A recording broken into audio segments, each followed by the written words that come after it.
राजा के तो सामने हूँ। कौन राजा? ताकि महल जो देख रहे हो उसके राजा के तुम बेटे हो। क्या तब तो मैं मिलने जाऊंगा? तो छोटा सा बच्चा लंबे लंबे सुंदर घुघराने के हुए महल की ओर बढ़ पड़ा। जब दरवाजों ने महल की गेट पर देखा तो उनके आंख से आंसू निकलने लगे कि क्या दुनिया का नियम है, भगवान क्या करना चाहते हैं। ये सोच करके वो सोच रहा है कि आज अगर महलों में होता, किसके आगे पीछे हमलादार, आगे पीछे दरबार, आगे पीछे सभी इसके सेवा करने वाले घूमते, आज अकेला नंगा घूम रहा है। क्या रोक नहीं सके, उसे रोक नहीं सके। बालक आगा बढ़ गया। आज जब आगे बढ़ा तो महलों की तरफ बढ़ा जिधर महाराज बात करते थे।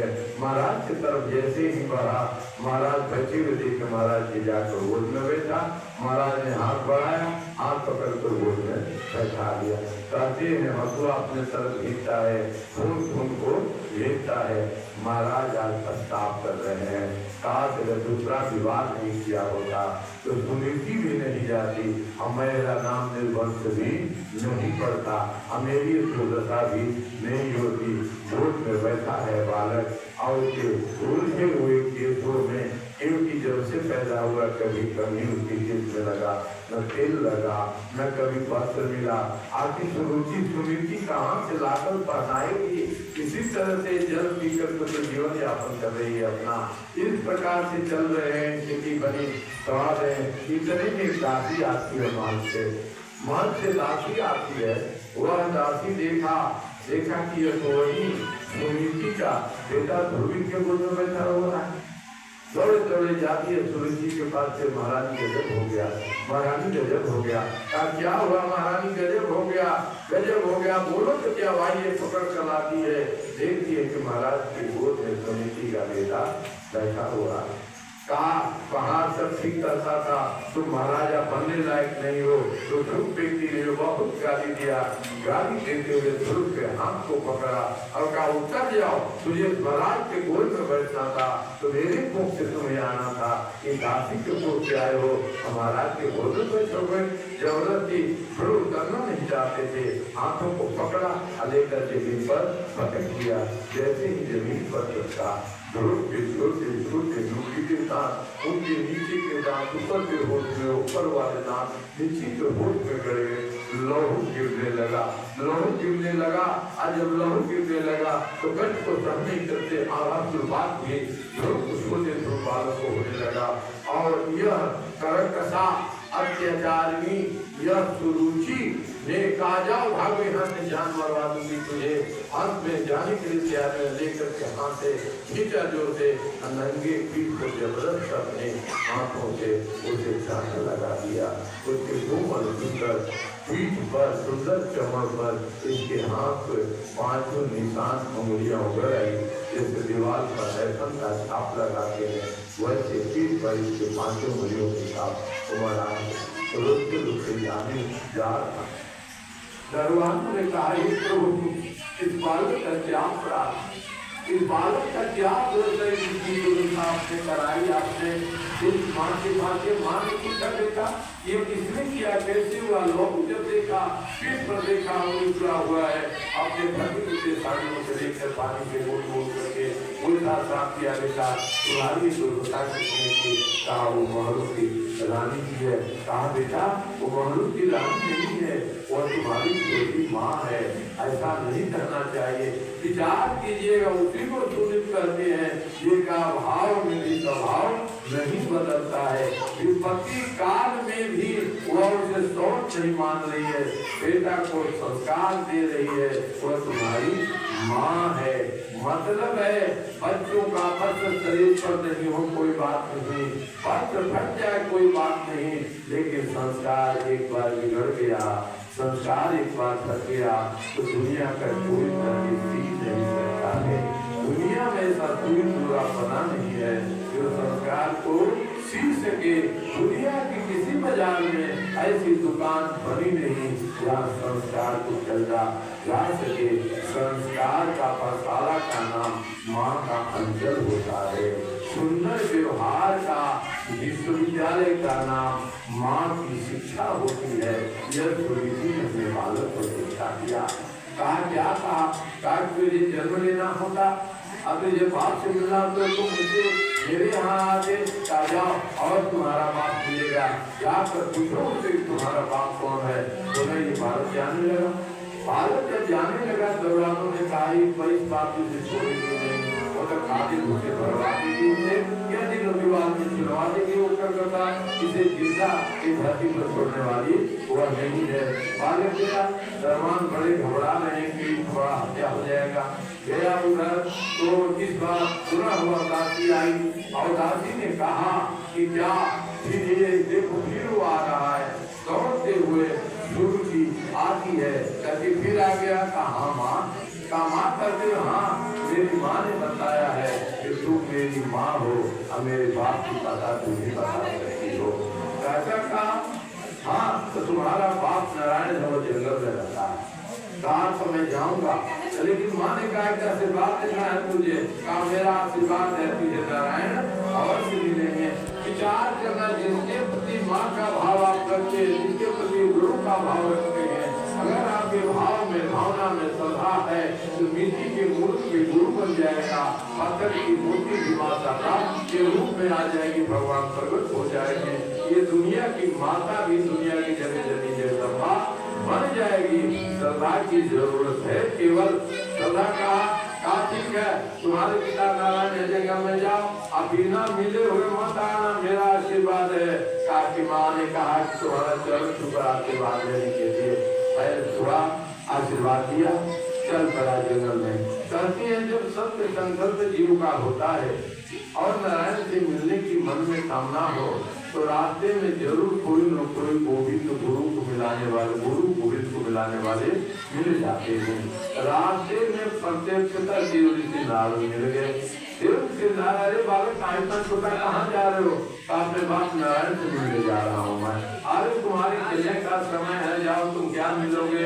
वहाँ कहा कि हाथी पाएगा धान देगा, सिंह पाएगा खा जाएगा, सियार खा जाएगा, नाग नाच देगा, नाना प्रकार की बातों को समझाया, जाओ तुम अपना काम करो। लेकिन ध्रुव ने कहा कि ना मेरी माँ कही है बिना मिले मुझे लौटना नहीं है। तुरंत देव ऋषि नारद ने भगवान का मंत्र दे दिया, बस चल पड़े, जाते जाते चले पड़े। आप गए तो जंगल में जा करके ध्रुव नारायण ने आसन लगाया, अंत को मिला नहीं, अंत छूट गया। जल का पान करते थे, जल भी छूट गया। अब क्या करें? कहीं से बैल या कहीं से पत्ता खा कर रखते हैं। 5 महीना काट लिया, 7वां महीना जब आया तो पत्ता भी छोड़ दिया। आप जो हवा पर रह रहे थे, हवा को लेना भी छोड़ दिया, मतलब सांस लेना भी बंद कर दिया।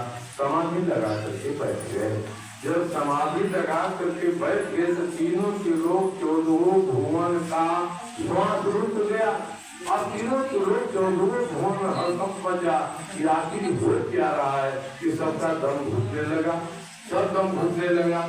तब ध्यान लगा कर परमात्मा ने देखा तो कहा कि ये ध्रुव नारायण ध्यान में लगाए हुए हैं, इसी दशा है। लक्ष्मी ने कहा महाराज तुरंत जाइए और उसे ध्यान छुड़वाइए। नारायण आते हैं और नारायण आते हैं और बहुत प्रयास करते हैं उनसे समाज छुड़वाने के लिए, ध्रुव की समाज नहीं छोड़ती। तब परमात्मा नारायण ने अपनी माया से अपनी जो छवि नारायण की उन ध्रुव नारायण बालक के हृदय में बसी हुए उसको खींचा। आज खींचा, जब आँख खोला तो पूछा जिसको तुम दर्शन करना चाहते हो वही मैं हूँ। तब पूछा आपका नाम क्या? अब भगवान फेरे में पड़ गए, कौन नाम बताऊं? हर के हजार में पता नहीं देव ऋषि नारायण कौन नाम बताए होंगे। तब देव ऋषि नारायण प्रकट हो गए। कहा नारायण, कहा कि नारायण, तब नारायण मेरा नाम है समझ गए। लेकर बालक को गोद में लिया, अब गोद में लिया, बोल बेटा तुझे क्या चाहिए? देव ऋषि नारद ने कहा ये संसार का समान छोटा सा नियम है, जिसे संतान कोई नहीं हो और दूसरे भाई पर दो पड़ोस की गोद बेटी या संतान को गोद में ले लेता है तो उसके पूरे संपत्ति का मालिक हो जाता है। आपके गोद में बच गया तो नारायण आपके संपदा का ये मालिक बन गया। अब क्या? अंत में कहा संत को घुमाया छोटे बालक के गालों पर और भगवान की अद्भुति गुरु बालक कहा जो भागवत में अद्भुतियां हैं उसमें से 20 अद्भुति मानी गई है। बालक कहता है बांधने वाला है ना, वहाँ हे पीछे नारायण, बांध दीजिएगा दुनिया और में बैलून माता, चिपका पिता, दीजिएगा भाई, बंधु, कुछ नहीं है। आपकी माता है, आपकी पिता है, आपकी नहीं। भाई है, आपकी बंधु है। पीछे तुम ही दे हो तो सब है, तुम नहीं हो तो कुछ और बैलून नहीं सब है। जगह बैलून सब तुम ही जगह मेरे हो, मैं तेरा हूँ। तो जब तुम नहीं थे तो कुछ नहीं था, नहीं दे सकते। आज तुम हो धागा सब बांध कुछ के है। सब जब तुम लटका देते सब हैं, कुछ नहीं मंडप जैसा रहेगा, हो जाता है, आगे तब गाड़ी तुम लेकर ही छोड़ रहोगे। इतिहास प्रकार से दिव्य बैलून लटका दिव्य देते हैं। वेदांत पूर्ण नहीं स्तुति हो की श्री नारायण जी परमात्मा नारायण प्रसन्न हुए का आशीर्वाद दिया। तेरी मनोकामना पूरी हो, तुम राज चाहते हो ना, जाओ 36,000 वर्ष तुम राज करोगे और इसके पश्चात तुम्हारे लिए मेरे लोक के ऊपर तुम्हारा लोक बनेगा जो ध्रुव लोक के नाम से जाना जाएगा। इस प्रकार से बालों का आशीर्वाद देकर लौटा दिया। तीनों के लोग ध्रुव भूमि में बात करके बालक अपने महल को लौटने लगा। अब राजा को भी सुरुचि को भी पता चल गया कि उस सुनीति को मालूम नहीं है।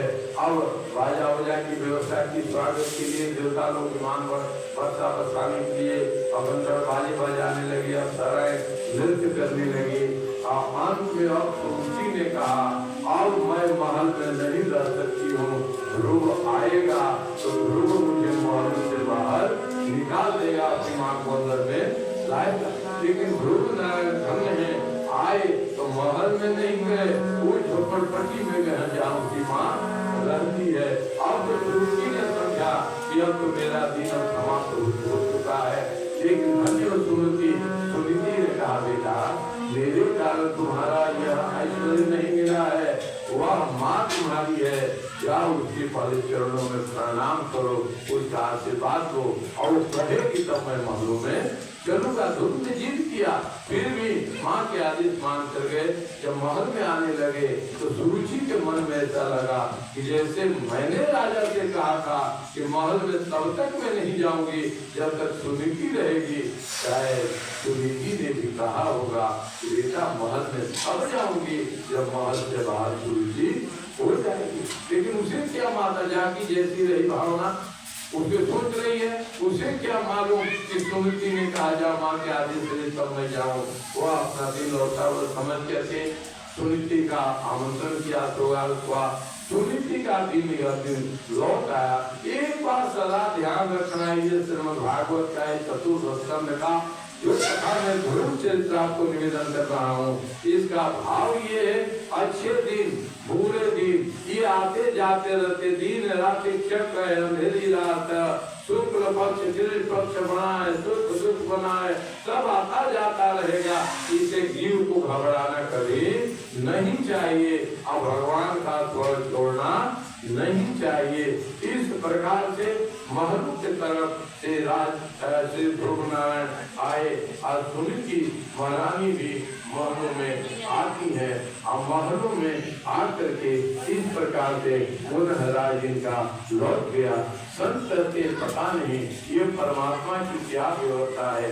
ये छोटा सा बालक कभी है, कौन सा इसमें गुण है, ऐश्वर्य गए कौन सा परमात्मा के स्वभाव को, परमात्मा के प्रभाव को, परमात्मा के व्यवहार को जानना बड़ा मुश्किल है। आज तक कोई समझ नहीं सका है कि कौन से व्यवहार पर खुश होते हैं और कौन से व्यवहार पर नाराज होते हैं।